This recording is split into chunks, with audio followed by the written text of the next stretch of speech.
ఆంధ్రజ్యోతి ఆంధ్రజ్యోతి గనక చూసుకున్నట్టయితే ఇక్కడ ప్రధాన అంశం మావోయిస్టులు లొంగిపోవాలి, జనజీవన స్రవంతిలో కలిసి దేశాభివృద్ధిలో భాగస్వాములు కావాలి. రాష్ట్రంలో నక్సల్స్ ప్రభావం తగ్గిపోయింది. పోలీసుల అజేయ స్ఫూర్తికి ఇది నిదర్శనం. పోలీసుల సంక్షేమానికి కట్టుబడి ఉన్నాం.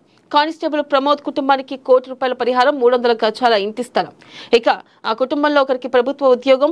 ముఖ్యమంత్రి రేవంత్ రెడ్డి వెల్లడి, పోలీసు అమరవీరులకు సీఎం నివాళి.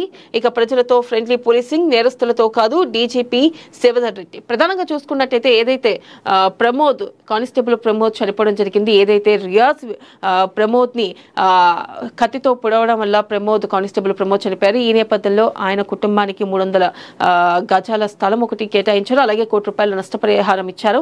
దాంతో పాటు ఆ కుటుంబంలో ఒకరికి ప్రభుత్వ ఉద్యోగం కూడా ఇవ్వడం జరిగింది. ఏదైతే నిన్న పోలీసుల అమరవీరుల సంస్మరణ సభలో భాగంగా ఈ మేరకు సీఎం రేవంత్ రెడ్డి ఉద్దేశించి ఇటు ప్రమోద్ ని ఉద్దేశించి ఆ కుటుంబానికి వారి కుటుంబానికి ఆయన ఇటు ₹1,00,00,000 పరిహారంతో పాటు అలాగే ఉద్యోగం, దాంతో పాటు 300 గజాల ఇంటి స్థలం కూడా కేటాయించారు. అలాగే చూసుకున్నట్లయితే రాష్ట్రంలో నక్సల్స్ ప్రభావం తగ్గిపోయింది. పోలీసుల అజేయ స్ఫూర్తికి ఇది నిదర్శనమని, అలాగే ఎవరైతే నక్సల్స్ ఉన్నారో వాళ్ళు కూడా త్వరలోనే వచ్చి లొంగిపోవాలి అంటూ కూడా ఈ మేరకు సీఎం రేవంత్ రెడ్డి నిన్న సభలో ఏదైతే పోలీసు అమరవీరుల సభలో ఆయన వ్యాఖ్యానించడం జరిగింది, ఆయన చెప్పడం జరిగింది. అలాగే చూసుకున్నట్టయితే ప్రధానంగా పోలీసు అమరవీరులను ఉద్దేశించి కొన్ని వ్యాఖ్యలు చేశారు. పోలీసులు అంటే ప్రజలకు ఒక ధైర్యం, నమ్మకం.